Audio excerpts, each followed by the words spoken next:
대개 우리 사회 주변의 사람들의 모습을 보게 되면 남의 일에 관심이 많고 다른 사람의 스토리를 알려고 하는 성향들이 많습니다. 그래서 여러 각종 SNS나 또 TV나 유튜브에서도 다른 사람의 생활을 자꾸 들춰내는 그런 프로들이 늘어가고 있습니다. 물론 내 주변 사람을 돕기 위한 그런 배려 차원의 관심은 아름다운 것입니다. 그런데 그렇지 않고 그런 관심이 아닌 그저 호기심에 그저 오지랖 넓은 마음에 남의 사생활을 캐거나 궁금해하고 들춰내려고 하는 행위는 절대로 바람직하지 않고 오히려 부작용이 발생할 수 있습니다. 우리의 신앙생활도 여기서 많이 틀리지 않다고 볼 수 있습니다. 오늘 본문의 말씀은 바로 이런 부분을 다루고 있습니다. 오늘 본문에 베드로는 예수님과 대화 속에서 정말 중요한 의미를 담고 있는데 그는 중요한 고비에서 주변 사람의 경우를 자꾸 물어보는 아까 말씀드린 그런 사회인의 속성을 나타냈습니다. 우리 주님께서는 이에 대해서 어떻게 가르쳤을까요?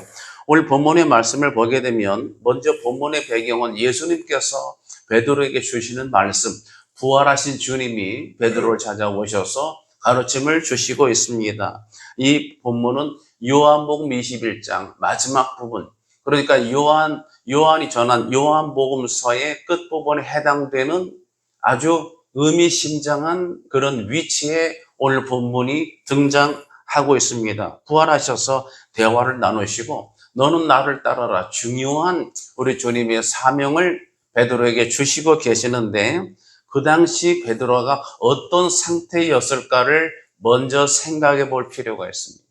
주님의 가르침은, 주님의 말씀은 십자가 지시기 전이나 이후나 동일한 가치를 나타내고 있습니다. 주님의 말씀은 알파와 오메가 되시기 때문에 그 이 실패한 이전의 베드로나 실패한 이후의 베드로에게나 동일하게 주님은 사명의 말씀을 주시고 있는데 그 말씀을 받는 상태, 베드로의 상태가 어떠했는가?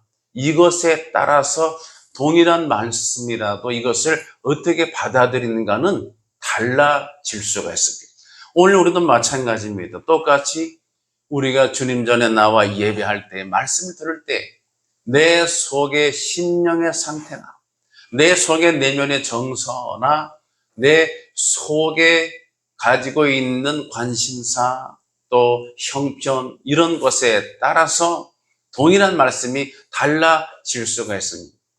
어느 교회에서는 목사님이 성경의 말씀 중에 경책에 왜냐하면 성경에는 교훈과 책망과 바르게함과 의로 교육하기에 유익하다고 그랬지 않습니까?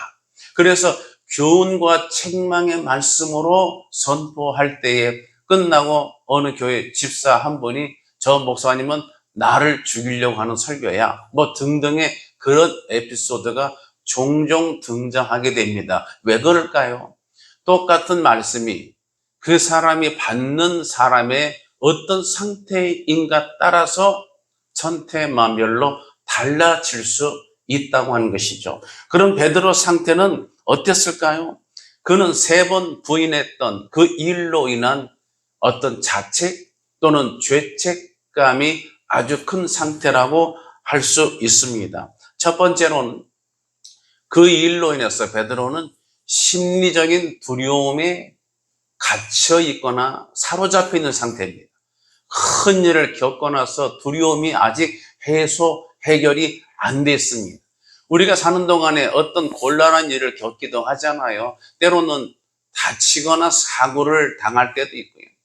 사고는 수습이 됐지만 놀란 가슴은 속에서 소위 말하는 가슴이 벌렁벌렁한다 이런 말을 쓰잖아요. 그러니까 주로 교통사고 같은 경우를 겪고 나면 운전대를 잡는 게 두려워집니다. 사건은 다 종결이 됐는데 보험 처리 끝나고 차량도 수리가 다 마쳐졌음에도 불구하고 그 사고 때에 겪었던 그 쇼크, 충격, 그런 놀람과 두려움, 불안한 심리적인 증상이 계속 잔상으로 남아 있을 수가 있습니다. 그래서 오늘 본문의 말씀, 베드로가 그런 상태에 그대로 놓여 있다고 여러분이 그 점을 우리가 기억할 필요가 있습니다. 당시 예수님께서 체포되실 상황, 여러분 이 단어 체포된다는 단어가 결코 우리 가운데 편안한 용어가 아니죠. 자, 예수를 잡아 죽이려고 하는 사람들에게 우리 주님이 능력의 메시아 예수께서 사로잡혀 체포당해 가는 현장에 베드로가 존재했었습니다. 그때의 정신적 또는 영적, 내면적 그런 일에 대한 준비가 되어 있지 않은 제자 베드로 상태에서 그 일이 두려울 수밖에 없어서 그 일에서 그는 자신을 빼고 싶었을 것입니다. 피해자냐 또는 피의자냐, 이것은 단어 한 글자 차이지만 이 피해자냐 피의자의 요 구분은 내가 사느냐 죽느냐의 결과로 연결될 수가 있습니다. 대부분 이런 현장에 처하게 됩니다. 내가 피해자냐 피의자냐 하는 갈림길에 놓이게 되면 순간 긴장감이 오게 되고, 보통 영어권에서는 이것을 내가 정면 돌파로 나를 증명할 것이냐 싸울 것이냐, 파이트로서 내가 이것을 싸워서 나를 내 무죄를 내 입지를 증명할 것이냐, 아니면 파이트에다가 L을 붙이면 플라이트가 됩니다. 플라이트 할 것이냐, 플라이트는 여러분 아시다시피 비행기라고도 하고 날아오르다도 되고 뛰어내리다도 되는 거예요. 그러니까 내가 파이트 할 것이냐, 이 문제와 정면 돌파할 것이냐, L자를 집어넣어서 플라이트, 내가 그냥 날아가 버려 도망갈 것이냐, 아니면 뛰어내려서 피할 것인가 할 때 성경에서 베드로는 뛰어내리거나 날아오르고는 숨는 플라이트 전략을 택했습니다. 성경의 요나도 마찬가지. 그 다음에 엘리야도 그런 플라이트로 도망쳐서 로뎀 나무 아래로 숨었던 것을 성경은 우리 가운데 소개해 주고 있습니다. 그래서 베드로는 싸우기보다는 이렇게 피하고 도피, 즉 우리로 말하면 잠수탄다, 숨는다, 이렇게 그런 식으로 자신을 커트하고 피한 것이죠. 그래서 이렇게 피하는 순간 파이트 할 것이냐 플라이트 할 것이냐, 그때 결정은 여유가 없습니다. 긴박하기 때문에 순간적으로 이것을 플라이트로 내가 보면 도피하게 되면 순간 이를 위해서 즉흥적으로 뭐도 해요? 거짓말도 불사하게 되는 거예요. 베드로가 그렇게 했습니다. 그래서 심리적 두려움이 그대로, 소위 말하는 가슴이 벌렁벌렁한 것이 그대로 가지고 있는 상태라고 하는 거죠. 두 번째는 집단 압력에 둘러싸여 있습니다. 사람들에 둘러싸여 있습니다. 사람들 속에서의 내가 어떤 말을 하느냐 굉장히 중요합니다. 요새는 SNS, 유튜브 통해서 우리가 뭘 하든지 간에 기록이 남습니다. 요새는 어딜 가나 흔적이 남습니다. 하나님이 우리를 다 지켜보시고 내려다보시고 계시고, 또 다른 편에서는 CCTV가 여러 군데에서 우리를 다 살펴보고 기록 녹화하고 있습니다. 모든 게 다 흔적을 남깁니다. 제가 설교하는 것도 유튜브를 통해서 어느 누구도 다 볼 수가 있고 확인할 수가 있습니다. 숨길 것이 없는 세상이죠. 그런데 문제는 내가 준비가 되어 있지 않는 경우, 내가 나를 오픈하고 싶지 않을 때, 내가 나를 드러내고 싶지 않은 부분과 그때의 어떤 형편을 이렇게 오픈해서 공개가 된다는 것은 굉장히 두려운 일이죠. 여러분, 우리는 살다가 매우 불리한 공격성의 질문을, 내가 원치 않는 질문을 받을 때가 있습니다. 지난달에 빌려간 돈 언제 갚을 거야? 이런 질문 좋아하는 사람 별로 없어요. 물론 안 갚는 게 능사라는 건 아닙니다. 갚아야죠. 그런데 언제 갚을 거야? 이런 질문에 유쾌하게 이것을 즐거워하는 사람 별로 없을 거예요. 왜냐하면 돈을 빌렸다, 내가 뭔가 물질적으로 아주 결핍된 상태라는 게 전제되는 거죠. 그 다음에 또 하나가 있어요. 그거 말고 이제 오늘 시험 보는 날 학생들에게 오늘 시험이야? 기말고사. 다들 공부 많이 했지? 이렇게 물어보는 교사의 질문은 그렇게 즐겁지가 않는 경우가 대부분이에요. 물론 공부를 열심히 한 사람은 이 질문을 오기만을 기다릴 수가 있어요. 오, 그래요. 좋아요. 난 준비됐어요. 뭐든지 문제 내보세요. 여러분, 우리가 사는 동안에 불리한 질문. 여러분, 어느 영화 제목인가? 나는 내가 지난 여름에 한 일을 알고 있다. 제목이 아주 와닿는 제목. 지난 여름에 한 일. 요즘에 TV에서도 무슨 여러 검찰 조사할 때에 그날 몇 월 며칠 몇 시에 당신 뭐하고 있었습니까? 이런 질문들이 계속 쏟아지겠죠.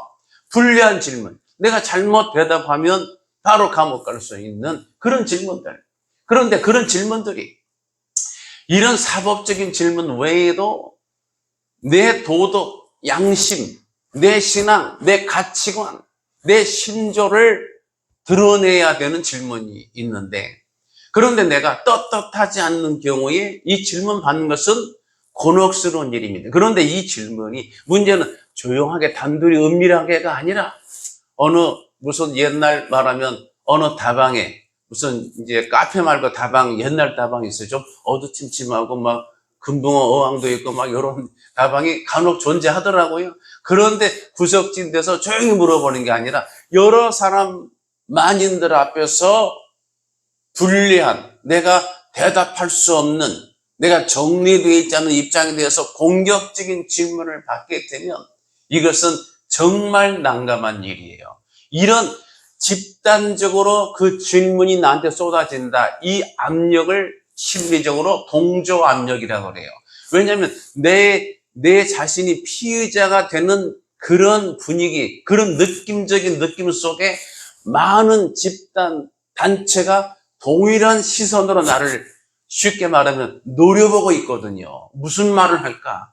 이럴 때 저렇게 많은 사람들이 다 적이 돼가지고 나를 쏘아보는 시선, 이런 것을 동조압력이라고 하는. 그래서 이럴 때는 자신의 신앙 가치는 다 사라져 순간 메말라 버리고 썰물처럼 싹 자신감, 담대함, 나의 의로움, 용기 이런 건 다 없어져 버리고 빨리 쥐구멍을 찾아서 숨고 싶은 이런 방어 기제만 나타날 수가 있는 그런 지경이에요.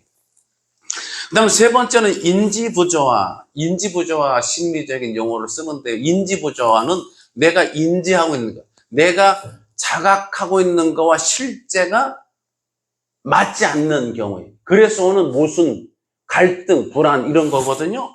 자, 베드로의 인지부화를 볼까요? 베드로가 먼저 주님 앞에서 호언장담을 했죠.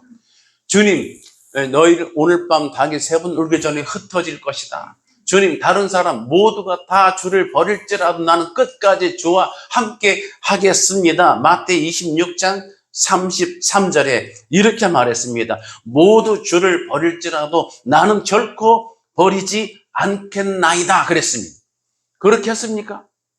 여러분, 베드로는 그렇게 하는 게 내 자신의 신앙이다, 나 자신이다라고 생각을 했습니다. 거짓말한 게 아니에요.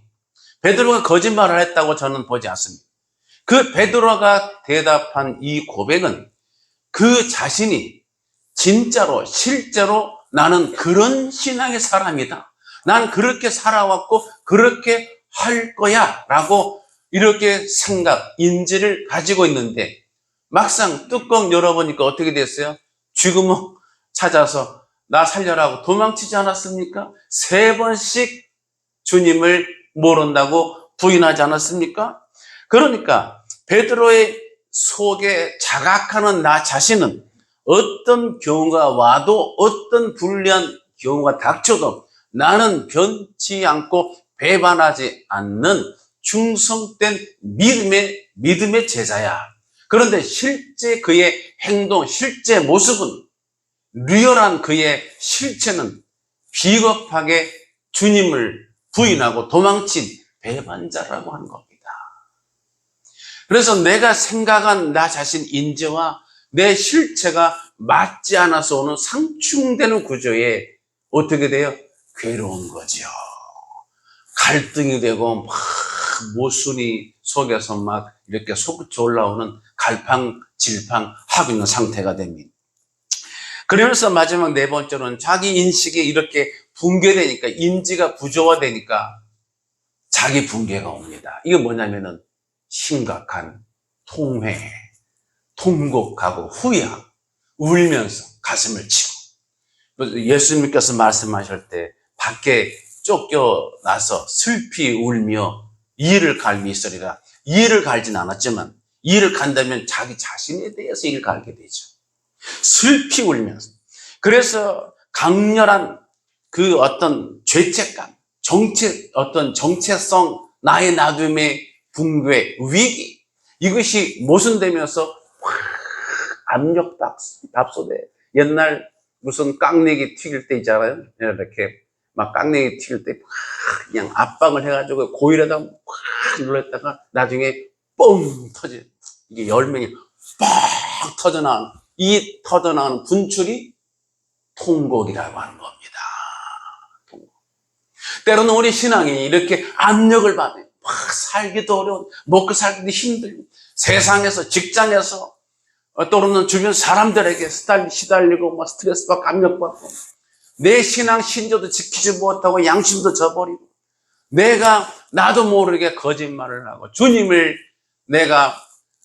이름을 빙자한 행위를 하고, 사기친 일을 하고, 정말 나답지 않게, 믿음의 사람답지 않게 행동한 이것들이 확 쌓여서 주눅이 들리고, 때로는 겁에 질리고, 불안하고, 막 후회가 되고, 이것이 확 있다가 언제 터져요?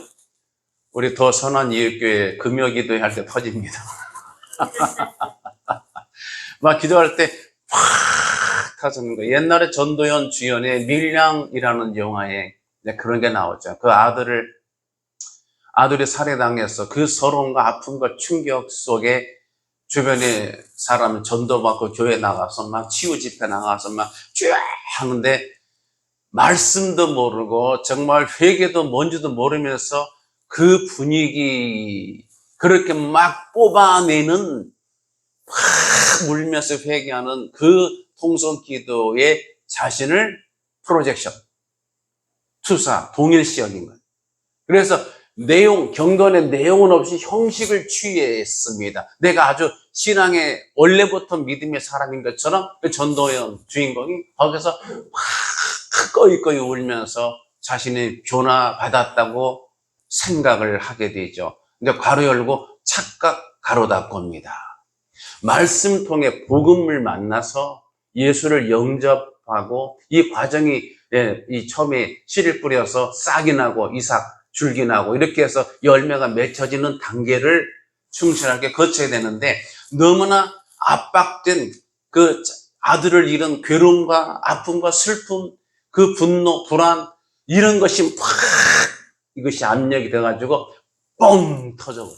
거기서 울면서. 그리고 그 행위로 나는 하나님의 자녀가 되었고 예수 믿고 변화가 되었다고 이렇게 자신을 단정을 짓고 있다가 정작 자기 아들을 살해한 동네 학원 원장을 면회 가서 만났을 때 속에서 해결이 안 된, 해소가 안 된 이 분노가, 이 속에서 원한과 분노가, 쓴뿌리, 이 상함이 확 올라오게 되면서 세상 말로 미친 사람이 되어버린 거죠.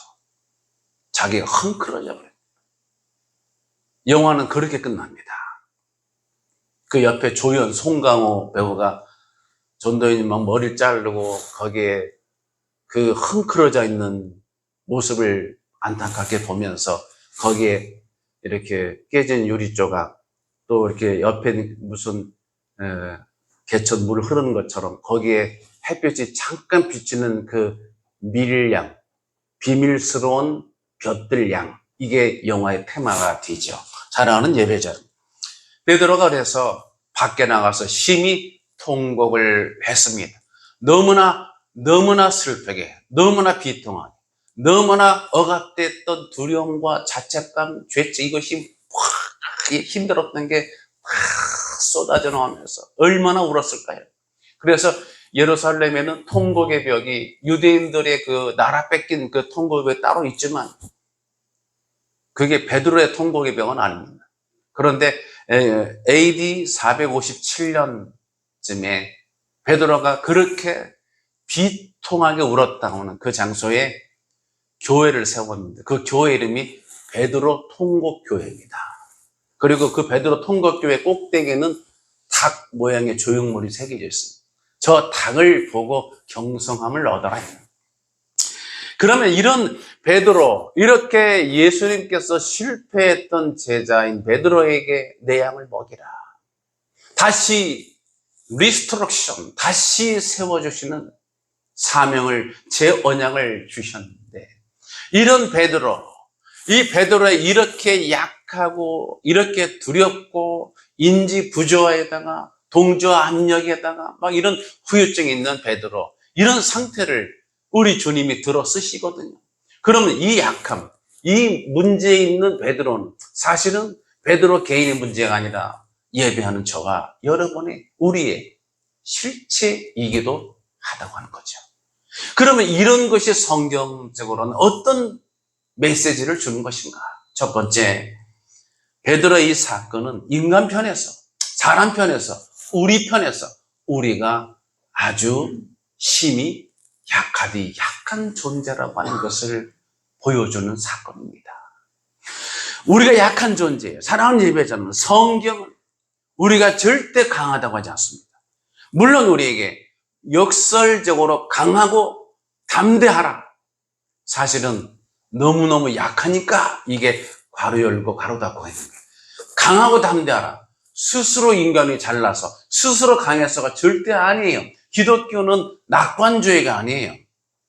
비관주의에 가까워요. 비관된 것을 내가 깨달았으므로 나에게는 소망이 없으므로 이 세상과 육체의 소망을 두지 아니하고 만군의 주 여호와 하나님께 소망이, 그 하나님께 내 모든 것이 의존되어 있음을 깨닫고 고백하는 것을 가르치는 게 기독교 신앙인 것입니다.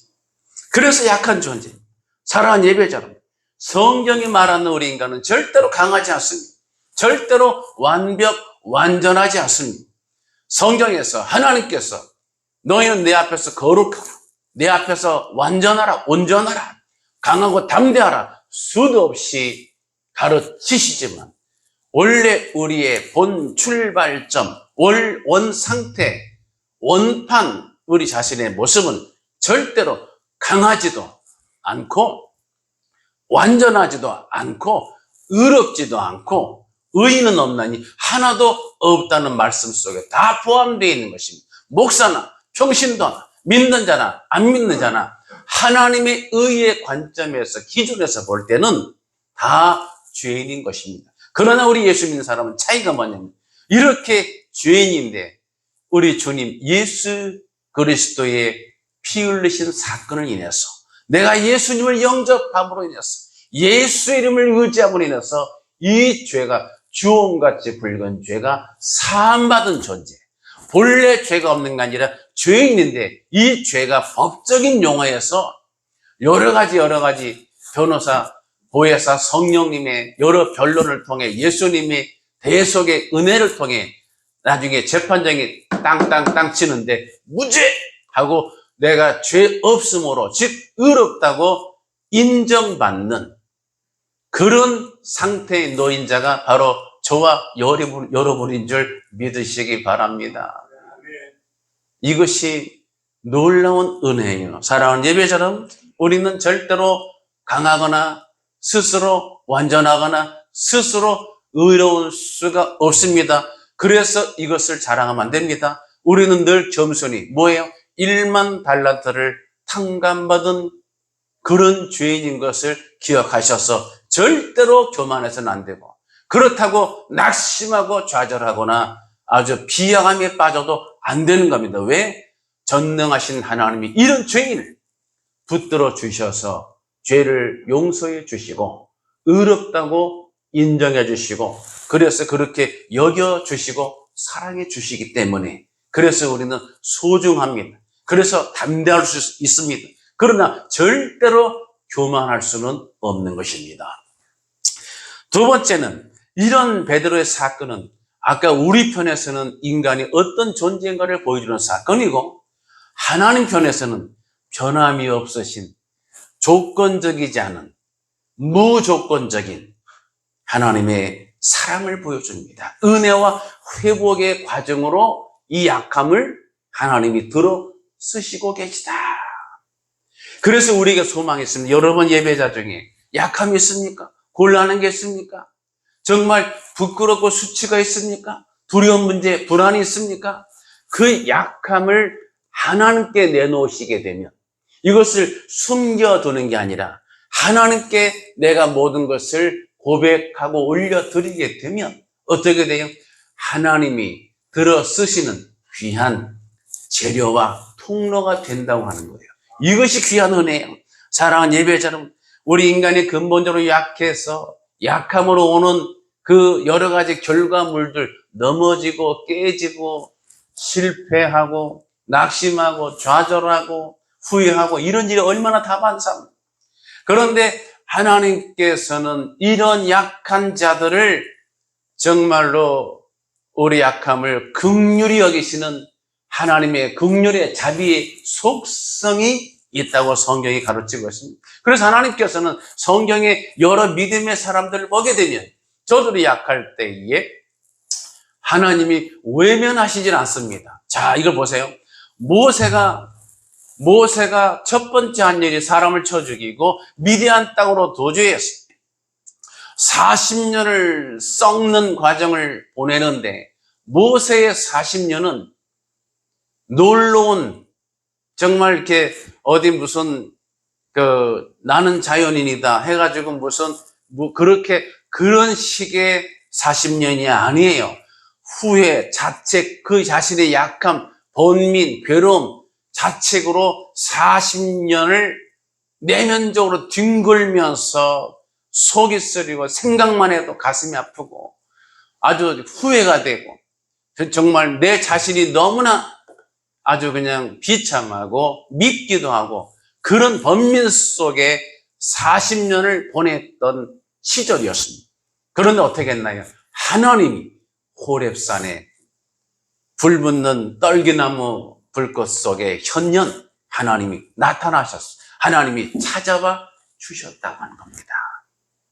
아브라함은 실패해서 애굽에서 자기 아내를 누이라고 거짓말을 하면서 또 베드로가 거짓말하듯이 믿음의 조상 아브라함도 거짓말하고 초죄로운 부끄러운 신앙인의 모습을 보였을 때에 하나님이 바로의 꿈속에 찾아오셔서 그 바로의 아내와 바로를 구원해서 다시 하나님이 말씀을 주시고 새 출발을 하게 하시네요.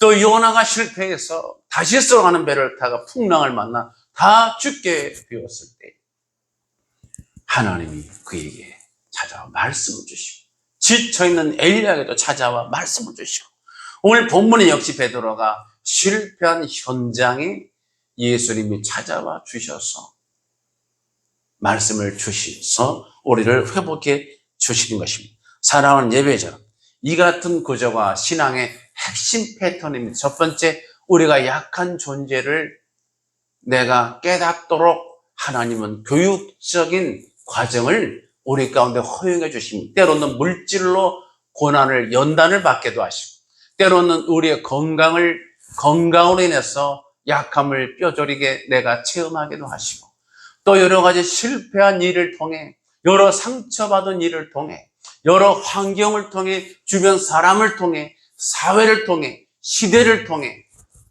여러 일들을 통해 내가 자신이 얼마나 약한 존재인가를 내가 아무것도 아닌 존재인가를 철저히 깨닫도록 나를 떨어뜨리는 훈련을 먼저 하십니다. 이것은 마치 독수리가 새끼를 훈련시키는 모습과도 같습니다.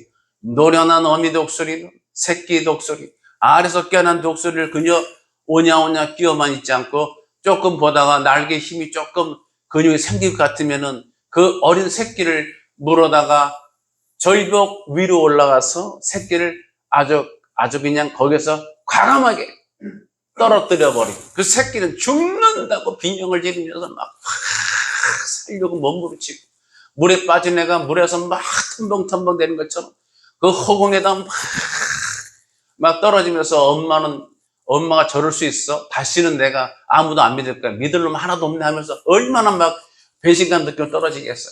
근데 떨어질 때에 땅에 닿기 직전에 어미의 목소리는 촤악 날라서 자기 날개 위에다 탁 업어 다시 올라.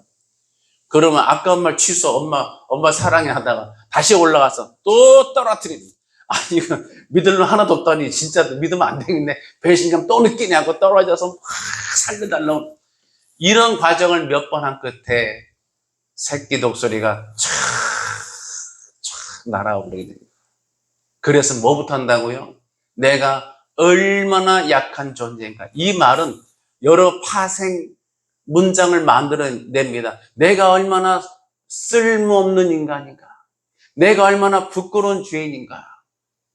내가 얼마나 정말 비겁한 사람인가. 내가 얼마나 빚진 자인가.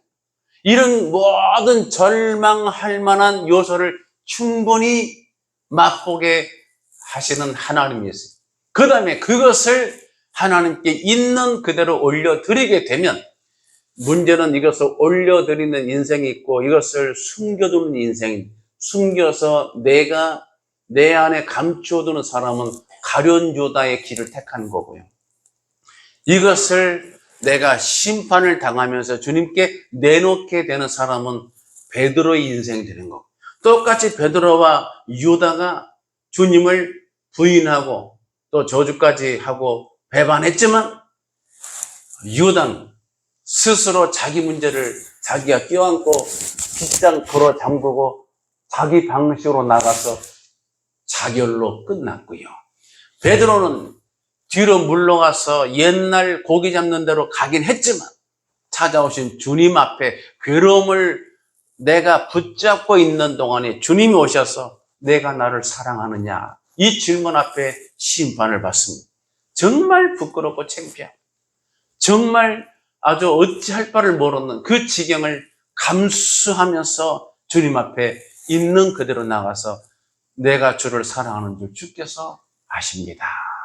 이 세 번 고백을 했을 때에 모든 실패, 모든 상한, 모든 쓴뿌리, 수치, 부끄러움이 다 길갈 굴려 나가듯이 굴러가 버리게 되고, 이제는 내 양을 먹이라.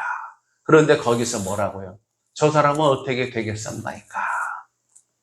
여러분, 이것이 또 우리 인생의 신앙은 결론적으로 말씀드리면 다른 사람과 절대로 비교하는 것이 아니라고 하는 겁니다. 우리 주께서 내게 주신 은혜, 내게 주신 은혜가 내게 족합니다라고 말할 수 있는 예배자 되시기 바랍니다. 다른 사람과 비교할 때 마태 25장의 달란트 비유에서 한 달란트 받은 사람이 실패한 이유는, 내게 주신 달란트 한 개라도 귀한 건데 종에게 맡기지 않는 달란트를 맡긴 것 자체가 감격인데, 딱 문제가 하나 있었죠. 다른 사람과 비교를 했기 때문에 실족하게 된 겁니다.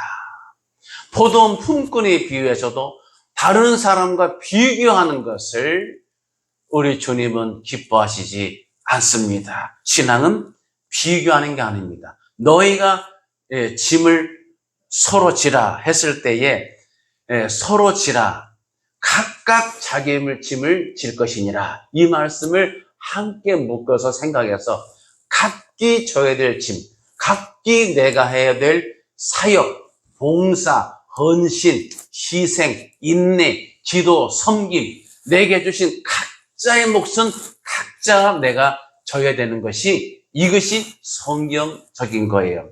마지막으로는 각 사람에게 주어진 길이 서로 다르다는 겁니다. 네, 다릅니다.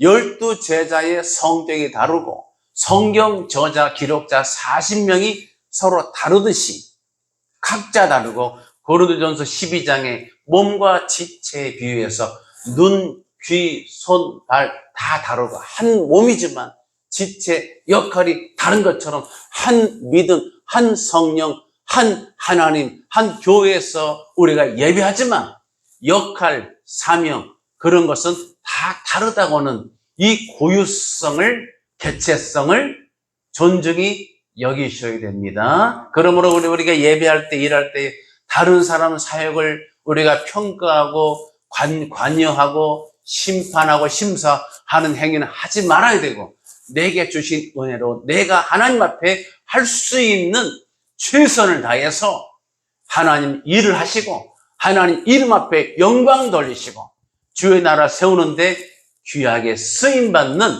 슬기롭고 복된 예배자 되시기를 예수님의 이름으로 축복합니다. 기도하겠습니다.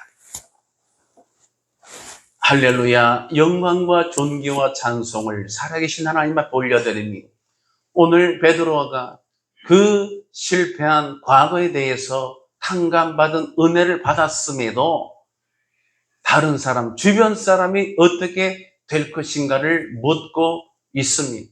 사랑해 주님, 우리가 이 부분을 묵상하기를 원합니다. 우리가 은혜를 받고 우리가 모든 죄와 허물을 용서함 받고 탕감 받았을 때에 내게 주신 은혜를 붙잡고 주님 앞에 충성하는 제자 되기를 원합니다. 내 주변 사람을 판단하고 내 옆 사람을 보고 다른 사람의 사역을 관여하고 판단하고 평가하는 일을 하지 않게 도와주시고, 그래서 시험 들지 않게 하시고 오직 주만 바라보고 내가 주를 바라고 예수 이름을 의지하고 오직 하나님께만 영광 돌리는 신앙 중심으로 담대하게 앞으로 나가는 그러한 천국 복음의 증거자 일꾼들 되게 하나님 은혜 베풀어 주시옵소서. 믿사옵고 예수님의 이름으로 기도드리옵나이다. 우리를 죄에서 구원하신 우리 구주 예수 그리스도의 귀하신 은혜와 하나님 아버지의 극진하신 사랑과 성령님의 감동, 감화, 인도, 조제하심이 오늘 함께 예배하는 모든 예배자들 머리 위에와 가정 위에와 일터 직장 위에 관계된 모든 일들 위에 자녀들의 진로와 비전 위에 그리고 나라와 민족 위에 함께 있을지어다. 아멘.